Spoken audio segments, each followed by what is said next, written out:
Hi, everyone, and welcome. This is our panel today for The World is Getting Closer, obviously, and how digital media is changing our society today. So I'm Monica Matulich, founder of PRHollywood, an award-winning agency in Los Angeles. And I'm so happy to be here with you virtually. Looks like this is going to be part of our life for quite a while. So even though we've, like for a generation at least, adapted to social media and the internet, but suddenly we're using it like never before. And I'm sure that's true for all of you. I've done so many Zoom calls in the last month, I can't even count them. And so as in this unprecedented time that gives us the ability to stay connected, the question is how is technology impacting our social interaction during social distancing? So, it's pretty funny how COVID-19 has really forced us to change our behavior. Yesterday, I walked into a 7-Eleven to buy these ear pods, and some guy came around the corner, and we almost ran into each other, and I screamed and jumped back and got my little spray bottle of 91% alcohol out so I could distance, get him to social distance. He still tried to pick me up, but that's okay. I got out. But anyway, so, now we're having to go in and talk about how this is really digital, how we are staying digitally connected. So I'm happy to introduce our panelists, which is Brandyn Cross. He's a screenwriter, director, producer, as well as an award-winning singer, songwriter, and charting recording artist. He's the author of the book series, the Legacy book series, and he has some very interesting insights to share with us in the early days of the internet, because the Legacy is actually a book based on the writings of a young man who actually participated in chat rooms back in the day, like from 92 to 95. So very interesting. And then we have Debra Eckerling. Sorry, Debra. And she's the author of your goal guide, a roadmap setting, planning, and achieving your goals. She's also founder of the Deb Method, and Deb is also founder of Write Online. And I'd like to introduce to you Celeste Duckworth. Celeste is an author, president of Vertikal Life magazine, and a host of A Taste of Ink live radio. So in that show, she introduces writers, publishers, agents, and book clubs worldwide. And finally, I'd like to introduce Kathleen Kaiser. She's president of the National Literary Organization for Writers and Publishers Network, formerly SPAWN, and the founder of Kathleen Kaiser Associates, an emerging technology marketing firm. And I'd also like to point out that Kathleen is also a fourth-generation small businesswoman. That's awesome. Awesome. Thank you. So I think, why don't we start with Brandyn? I think it's very interesting that the Legacy does cover the life of Brandy who was a young and abused child. And these are his actual writings that Brandyn has compilated. But there's a lot of stuff going on in those days that was going on in the chat rooms. How do you see that being any different from what we're doing nowadays, Brandyn? Well, compared to nowadays, it was very unsophisticated. I mean, it was if anyone who's old enough to remember accessing, online forums in the early 90s. I mean, this is, technically pre-internet, because these weren't internet systems. They were intranet. They were closed systems. You could only interact with people who were within that system. And all it was it's actually, in fact, pre-chat. There are message boards, and you just typed a message and waited, however many hours or a day or two for a response. But they were also, even though they were public forums, you tended to kind of, it's kind of interesting. It's almost like now you social distanced, you got kind of in for the most part, fairly small groups, and you just got on there and talked. And it appealed mainly to people who really didn't have many people to talk to in, shall we say, the real world. So it appealed to people who really had some dark issues. So this little kid, he was 12 years old, and being abused. He was terminally ill. He had leukemia, but his parents were very abusive to him. And so he found this other group of kids, but being something where at the time it appealed to kind of the outcasts, these other kids also had these issues, so they could relate to him and help him. So to specifically address the technology, it was, like I said, they were very kind of, they were public forums, but for the most part, small groups of people who found interests they shared and kind of went off and social distanced. Right. Well, it was kind of their escape. What? It was their escape plan away from the abusive parent and into their own world. Yeah, absolutely. And honestly, his writings are a little bit nostalgic, because I mean, they're talking about how to get around the fact that they're charged 25 cents per email and stuff like that. If we all remember those days where you actually did get charged for email. So it's funny to look at the nostalgia of the just the ancient manner of what the internet was at that time. That part's kind of fun, but for the most part, listening to these kids is just profound.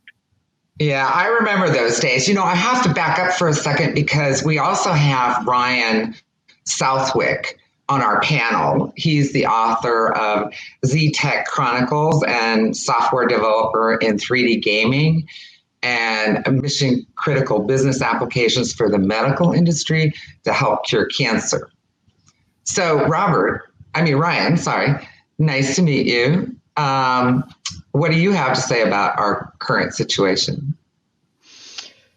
So our current situation, been in the tech industry for a while, and as anybody who's been in the industry knows, outsourcing is nothing new, right? Where you hire a team in India or Eastern Europe or something like that, and you have a software project, you give it to them, sometime later they come back, and it's kind of this long process with oftentimes a distant team who you don't know. And so one of the interesting transformations I've seen over the last couple of years, especially with the advent of, this wonderful video conferencing technology, it's not just emails or telephone or whatever, is how much closer those people's team. So I have a team that is like, if you were to put a stake through the world, pretty much on the other side of it, who might as well be next door. because I interact with them every day, face to face. We consider them a sister office rather than, a remote office. Get to collaborate with them very regularly and things like that. And that's, it's a state that, going back to the 25 cents an email, when I was, courting my wife way back when she was in England, it was $1 a minute.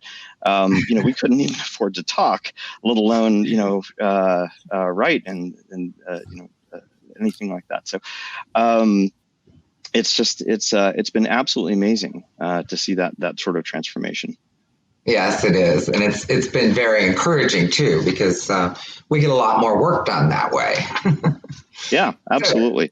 And relating, interestingly enough, relating to the current COVID situation where we're all self-isolating and stuff like that.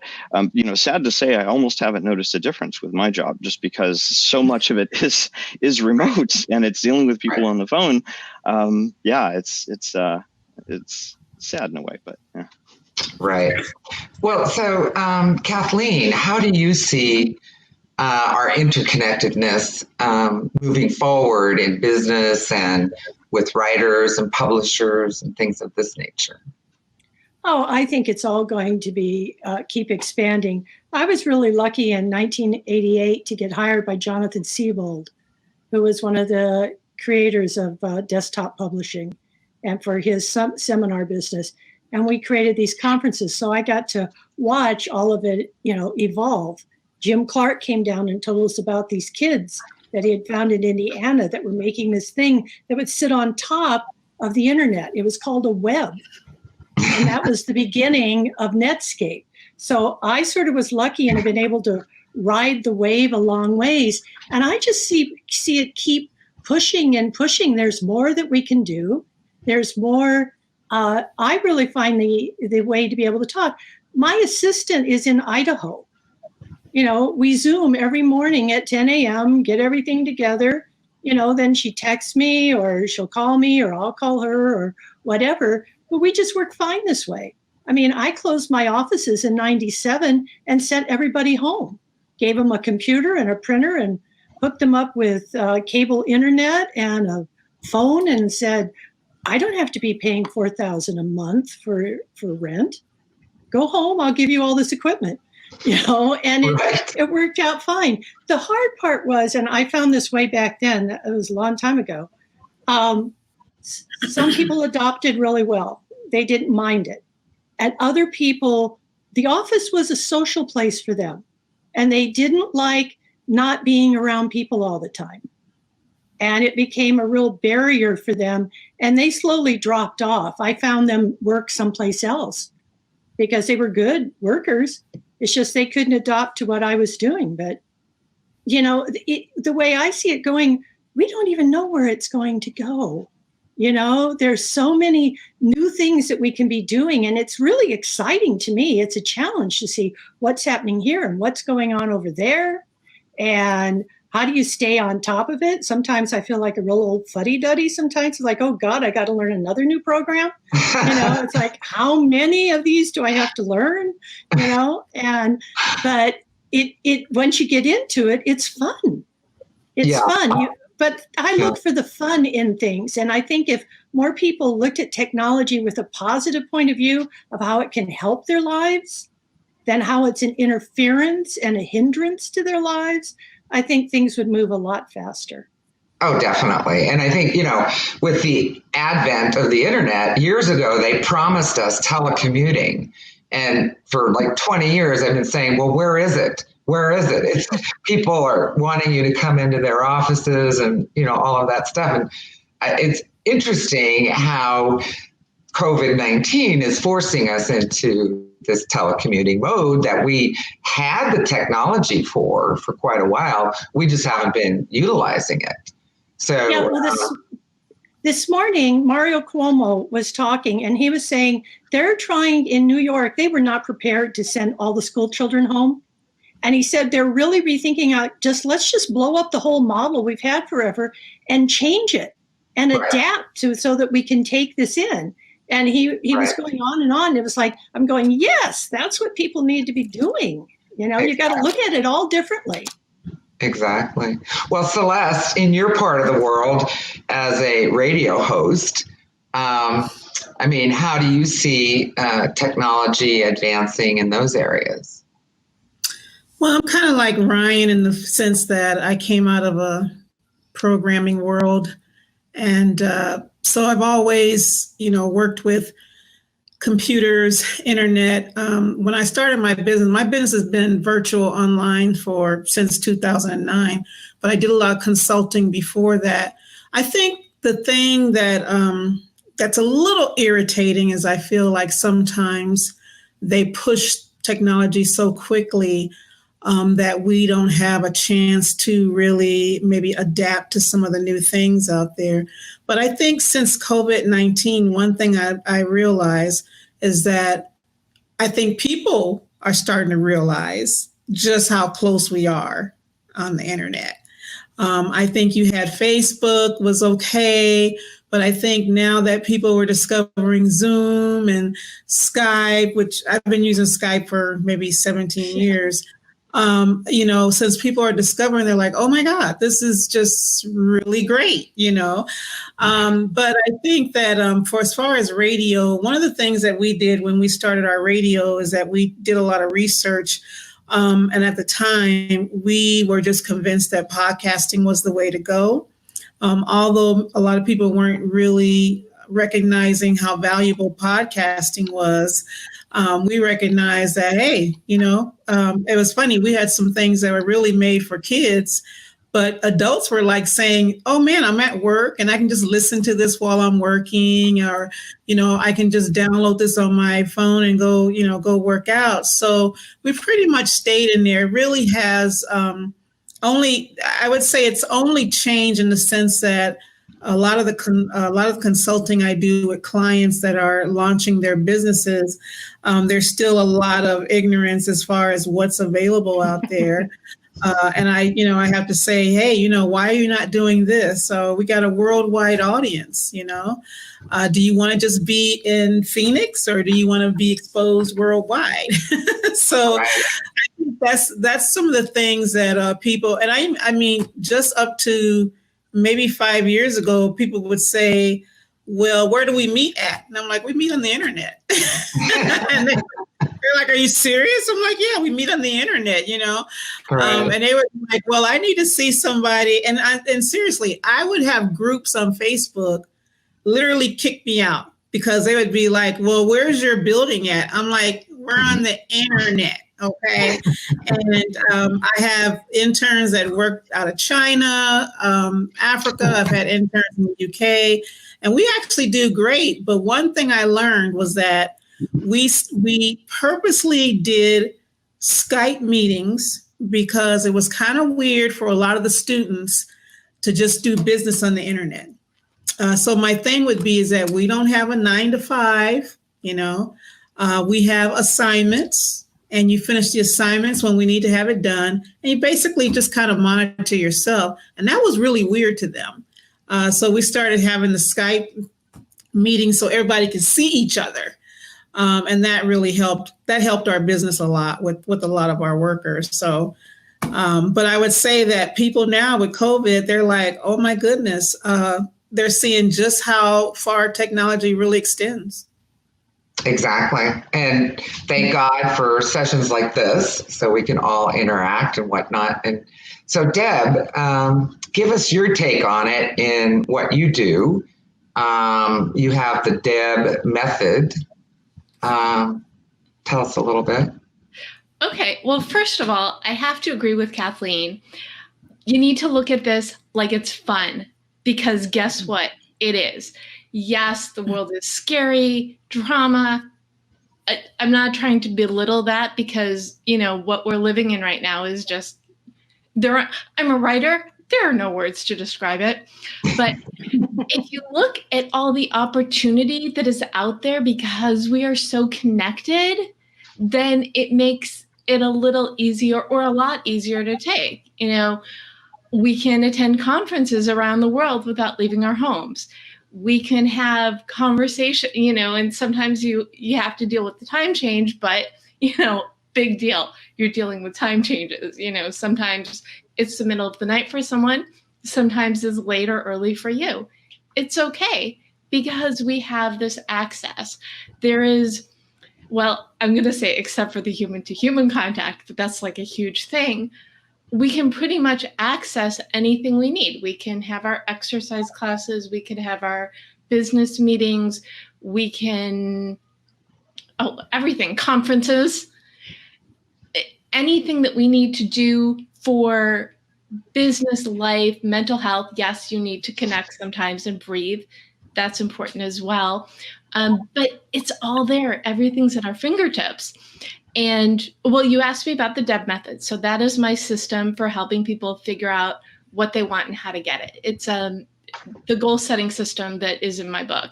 And it stands for determine your mission, explore your options, brainstorm your path. And although, for the purpose of the book, it applies to, okay, what do you want? What does that mean? What does that look like? And then creating a plan for it. But it's relevant to like everything. Okay, I have a digital lifestyle now. What does that mean for me? How can I use these tools? Okay, what are the different ways I can use this for communication? Maybe it's to start a podcast or throw a conference or do videos. And then you brainstorm your path to figure out what you need to do to turn whatever into a reality. The tools are there. I've just basically simplified everything I stand for, which is fine because I'm all about goal setting simplified. But the tools are there. Look into what you can use them for and how you can use them. Put in the thinking time. We all have a little bit of extra time because we're not commuting or running errands or whatever. And use that to create something to fully educate yourself and utilize the resources that are out there. Exactly. I mean, now is a good time for people to do goal setting and using all of the media tools that we have available to us.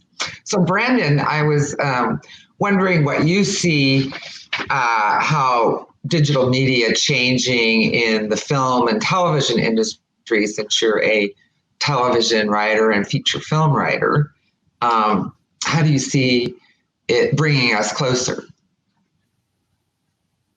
For one thing, since at least the early 90s and probably before that, anytime there's any change in technology, you hear the doomsdayers, jumping onto the headlines of Hollywood Reporter and saying, it's the end of feature films. They're done. They're gone. No one's going to go to a theater anymore. And it's never happened yet. It'll be interesting to see how long it takes for people to feel comfortable in a crowded theater after COVID-19. But mainly, I see it as a new frontier and a gold mine, really, because where, in our youth, there were 3 channels, and if the president was speaking, your evening was screwed. And now, I mean, there's, 1,000 networks, and all of them want original content. And at the same time, the technology of filming equipment, I mean, look at us. We are all basically, right now, we are all filmmakers. Granted, it may be, a boring film that we're filming because it's just put on our face and we're sitting there, but we're each filming a film. And it's content that could feasibly be marketed somewhere. And anybody and their dog can now be a filmmaker. Now, that doesn't mean that they are a talented filmmaker and are producing something that they could monetize. But the avenues, the opportunities are there for anybody to get into the game as long as they learn their craft, have inherent talent, and also study the business of show business. As I've been preached to on occasion by people who know what they're talking about, there's a reason why it's called show business. And so you need to learn the business. You need to learn the show, but the game is open to everyone now, where it used to be a very closed system and closed market. So it's like 1847, and there's a gold rush, and anybody who wants to learn how to do it can get in the game, and it's exciting. It's a lot of fun. Definitely. Yeah, it's opening the floodgates. Digital technology is. And so, Ryan, as far as the medical industry goes, I mean, I know that, for years they've had these intranets for scientists that we did use on the internet so that they could communicate and share information and whatnot, where it took a long time for business to get caught up to that and whatnot. But where do you see this going in the future? So and just a note on that, they're still catching up, believe me. There's you look at hospital systems and things like that, and that's kind of a lot of people say that's actually where the next technology boom is. We had the .com boom in 2000, and we've had another one more recently. But the medical industry has always been a decade behind or more, kind of like the financial institutions and things like that. So, for instance, the company that I work for, that's one of the things that we actually do is our software brings together the systems that are helping to bring about the next wave of breakthrough cancer treatments, basically genetic therapies, by tying all of these systems together and making it almost as easy for you to get order the therapy if the hospital is down the street versus if the manufacturing plant is across the world. It's being able to tie all of that together so it's seamless, so that there's no danger of losing losing the sample, making sure it gets to the right place and things like that. And the larger systems, they call them EHRs, electronic hospital records, are the systems that drive hospitals. I think one of the big things that you'll see is big drives to connect hospitals. Because right now, actually, you'd be surprised how hard it is for a doctor in one place, if you transfer from one medical center to another, to actually get those records and see what those records look like. It's a big manual process, because even though everything is electronic, they don't necessarily talk to each other. And oftentimes that's the biggest challenge you get in larger organizations, and hospitals are certainly no exception. Oh, definitely. Well, luckily I'm on the Cedars network, and they have a pretty robust network, like you say. But if I went to another hospital or care provider, they would not be able to get those records so easily, because it is all locked into one system. Now, I know, Kathleen, that you are a technology marketing firm. So do you see some new technologies coming out that will center around this whole new digital media experience? I'm not a technology marketing firm anymore. I did that for almost 20 years, but I have gone now to authors. But I've got to tell you, getting authors to pick up and use technology, to make videos of things. I have one gal now, I'm working on her book. It's just an incredible sort of a true crime memoir. And I've told her, take your iPhone with your husband, go up to the desert, to the scene of that murder, and film it and talk about what it was like to go there the first time. This is all stuff we can put on Facebook and these things. And luckily, she loves the idea. She's not afraid. She's like, whatever, let's go out and do it. I mean, it's not like doing some fancy trailer. She's just something we can put a little glimpse on Facebook, like, here was the road to the murder scene. Look at how we followed. It's in those mountains over here. Just little things like that they can use to help promote, because we can put them on their websites, put it on Facebook, put it on Instagram, put it every place that we can get it out there, setting up a YouTube channel for all the different things. There's so many ways to do stuff that I'm always surprised how many authors don't want to do stuff. Yeah. No, that's an excellent recommendation because it pulls your audience in. They get to see the real place and see them there, the real scene of the crime. No, I think that's just excellent to draw your audience in.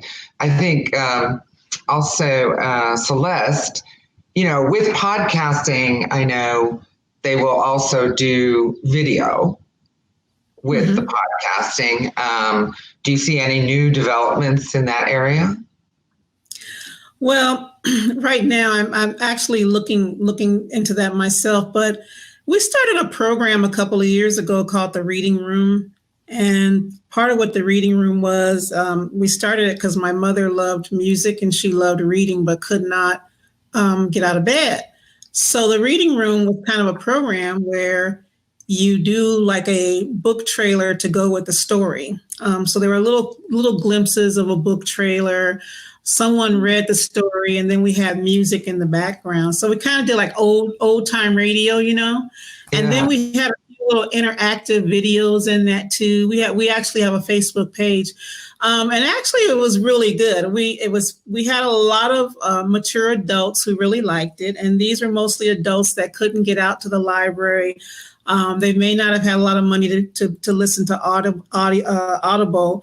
So it actually kind of pushed us into actually looking more into how could we do more interactive radio using something like, StreamYard, but could we put them on the same platform?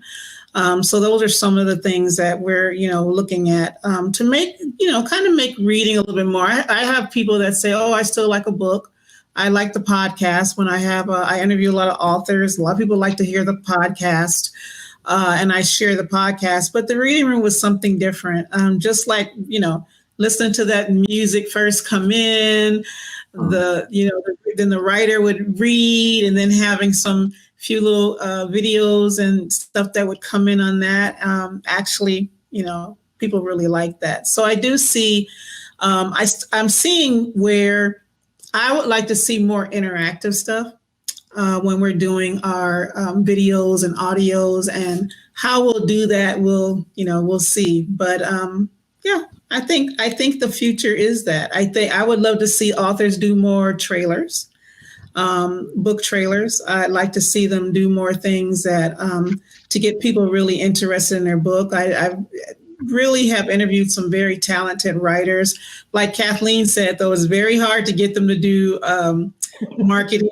They're like, oh my, whenever you say, so what is the one thing you really don't like about, the whole writing thing? They're like, marketing. They're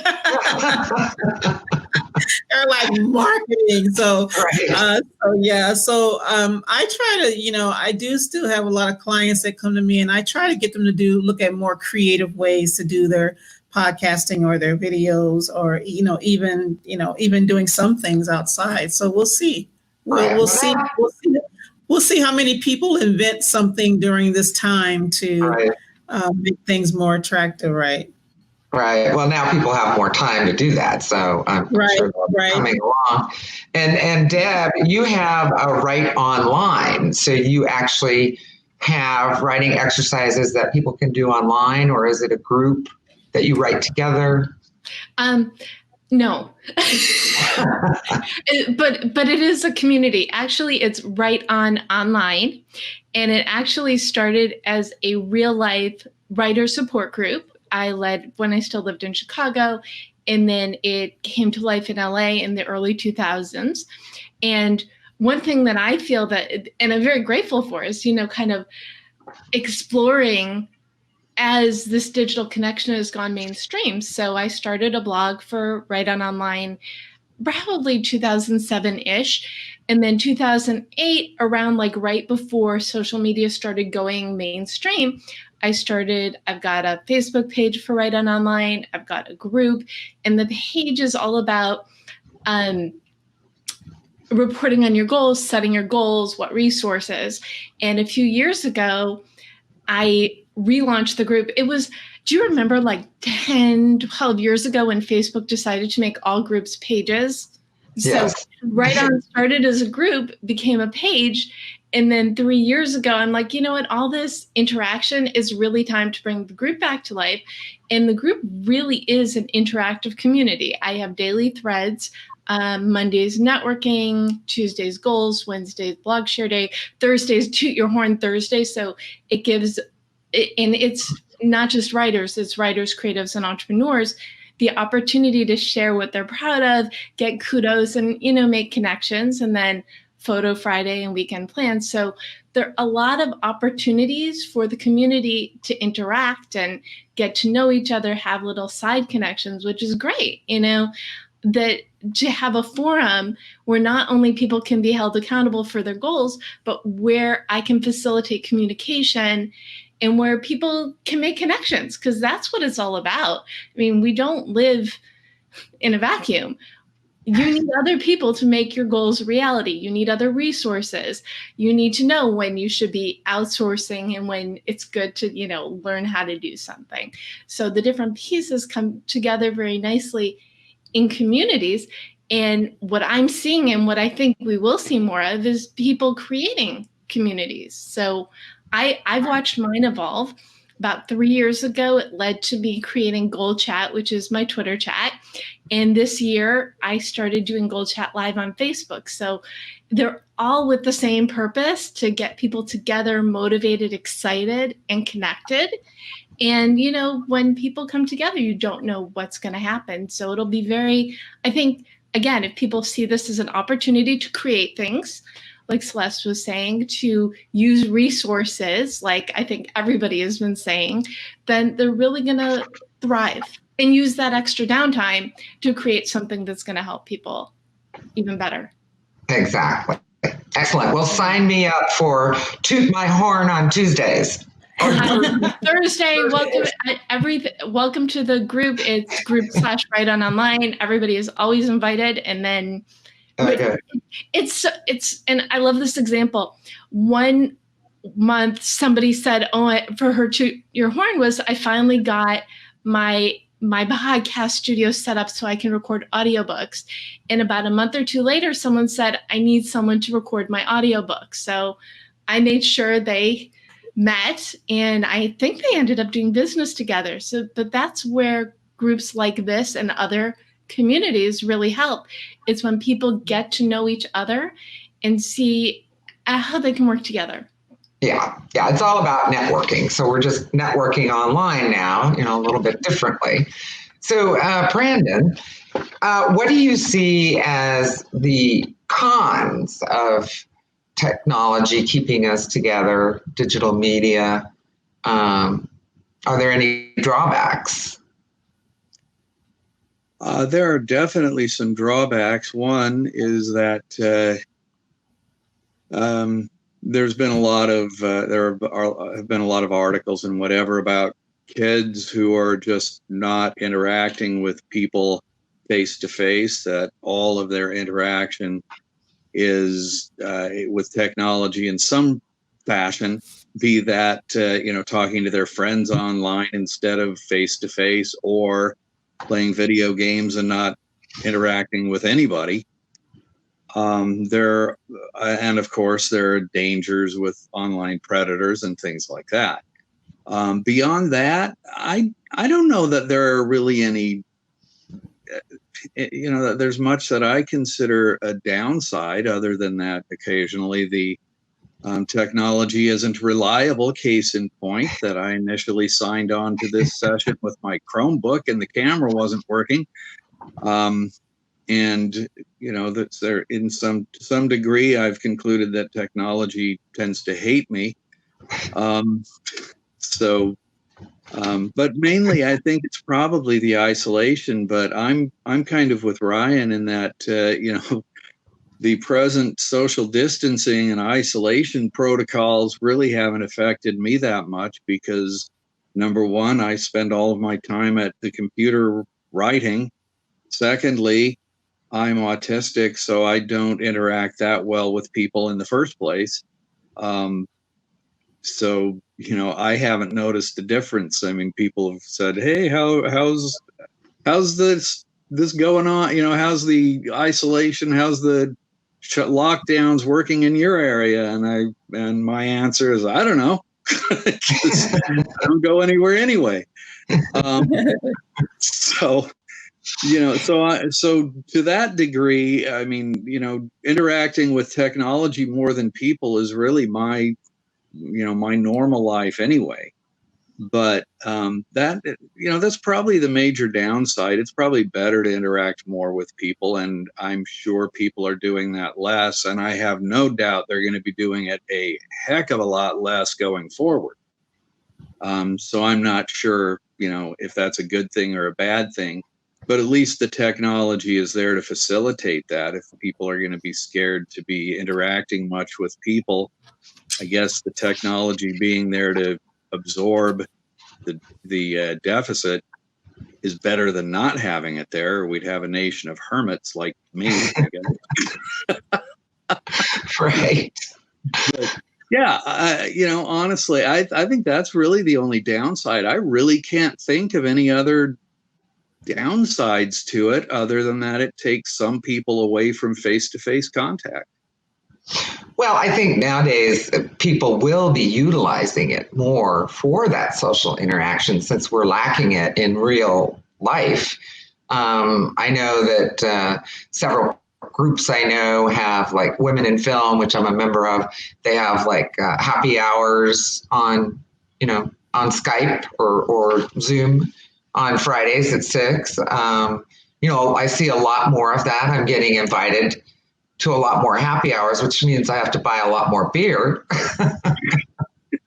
but no, we keep them to once a week, the Friday happy hour. But no, I do think that we're going to see just a lot more people interacting just the way we are. And I mean, Ryan, you say you've been doing this for a long time. I mean, do you interact this way socially with friends?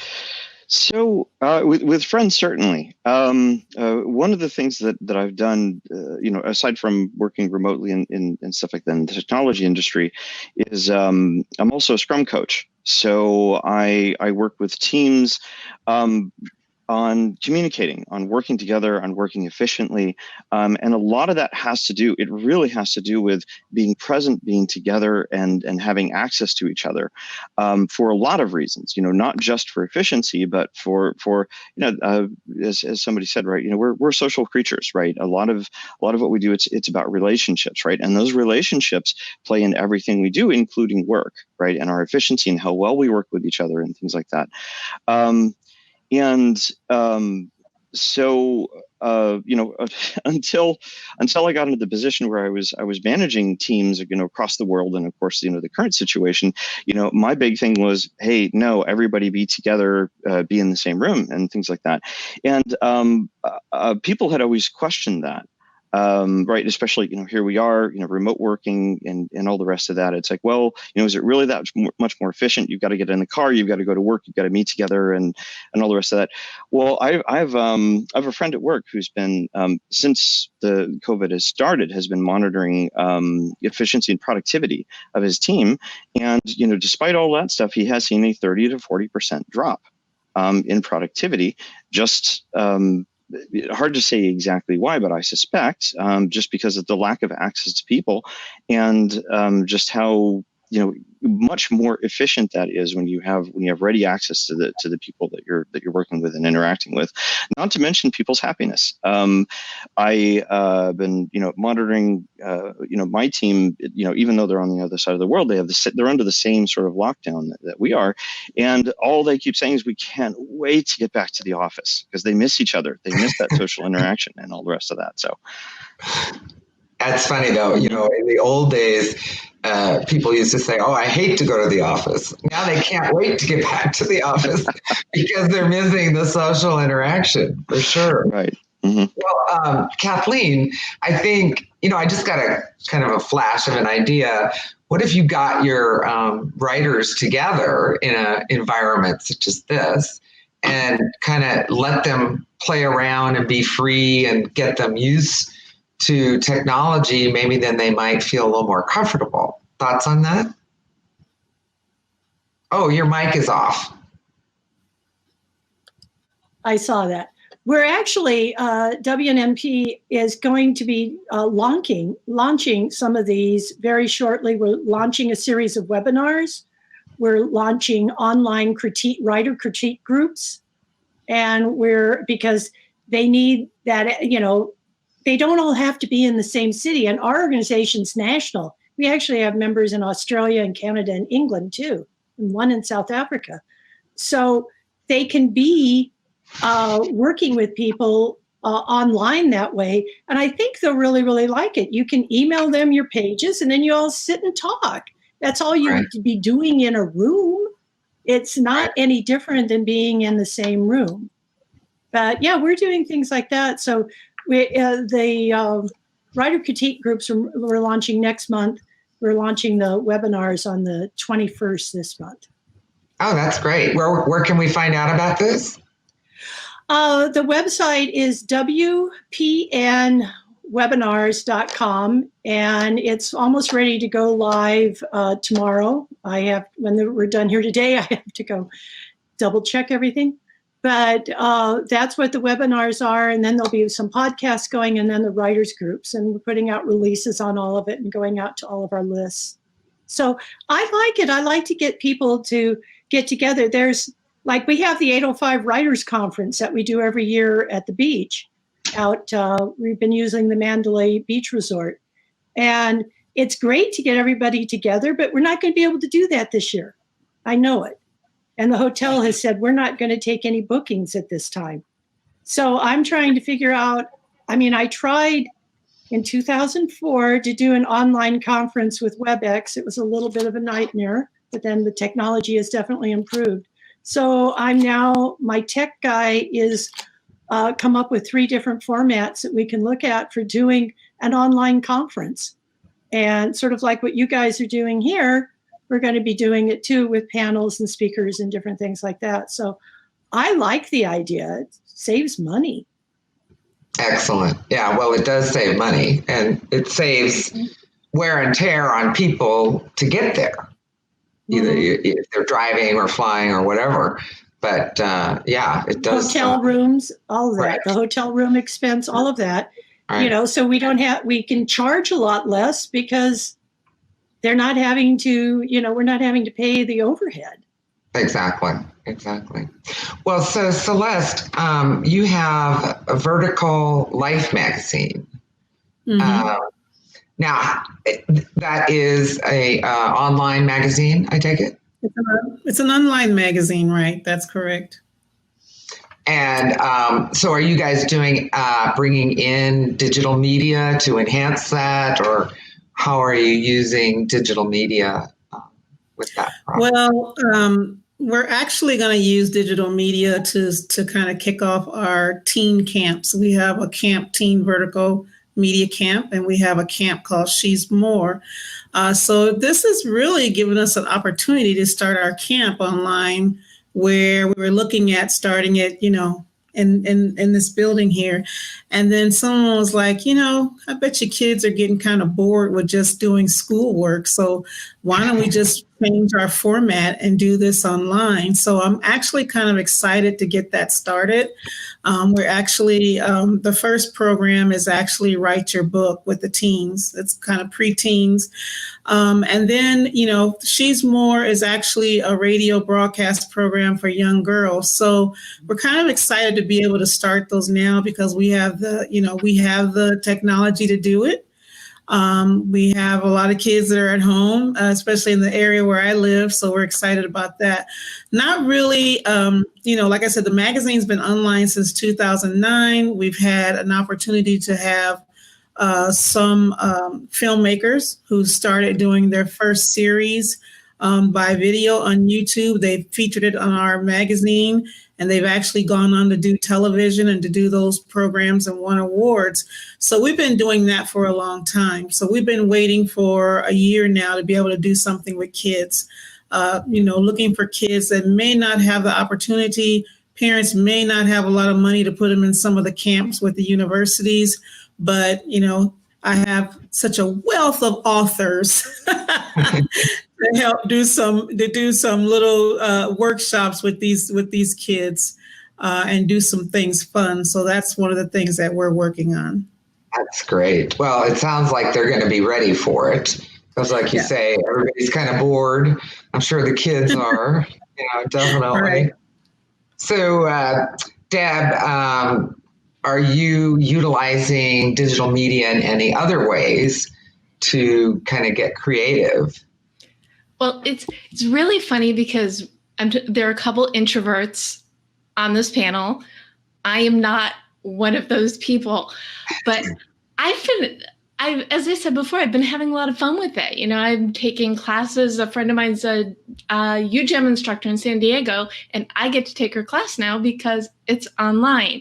Mixers that I normally wouldn't drag myself out to drive to in the morning, I just exploring, getting to know a lot of other organizations. I've also been leading more workshops and webinars. My book was released in January, and this has kind of been an extension of that because I've been finding places to talk to. I've been doing a series for Women's National Book Association in San Francisco, a few library events, a few personal events. So I'm really looking for and continuing to do more of that. And I work from home too, and my life really hasn't changed that much except for, leaving the house, going on errands, etc., because I've been able to embrace this kind of social interaction. And like I said, it's been fun. So I've just been finding more unique ways. And like Celeste, I have a real life idea that I'm working on bringing out remotely as well, because the technology's here. People are now trained more to use them. And really, why not? So. Excellent. Yeah, it's just a matter of looking around too to see what's available out there. Exactly. So Brandyn, are you utilizing digital media in any other new ways with what you're doing with writing television and writing features? What's your thoughts on that? Definitely. For example, I've a series that I've worked on called Proper Manners that I wrote a whole bunch of episodes for and did some producing and acting in.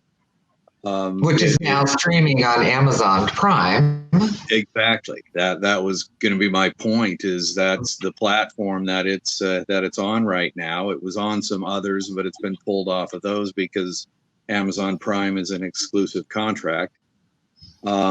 And then I've got other material that's completed and ready to be released. And there are any number of platforms available for that. There are, in fact, now agents that work strictly within the streaming market. You can get distributors or agents who are working only as marketers for streaming content. And right now, with Hollywood being shut down, if you have completed content, everybody wants it. I mean, for the most part, that is a strictly technology-based market. I mean, pretty much every outlet there is anymore, other than the 3 original networks where if the president was on, your night was ruined. Everything else is technology-based, which means the science behind that is within about 30 years old at the oldest. I mean, it's a brave new world, and in the scheme of things, a very new world. Also, and then as far as music, as I'm a songwriter and singer and recording artist, all that fun stuff, my label really, if the only and this is a little ironic, the only physical product that my label creates anymore is vinyl. For those who misguidedly think that vinyl sounds better, needless to say, I'm not in that camp. I remember when CDs were created and I was singing Glory Hallelujah, because finally you got to hear music without all the pops and scratches and all that. Right. So, everything I'm doing now, even the books, I mean, Kindle, things like that. whether be it writing, making films or TV, or making music, that's all gone digital. Market for that is digital, and it's a brave new world. It's opened up opportunities that traditionally those three areas of expression have not been available to the masses.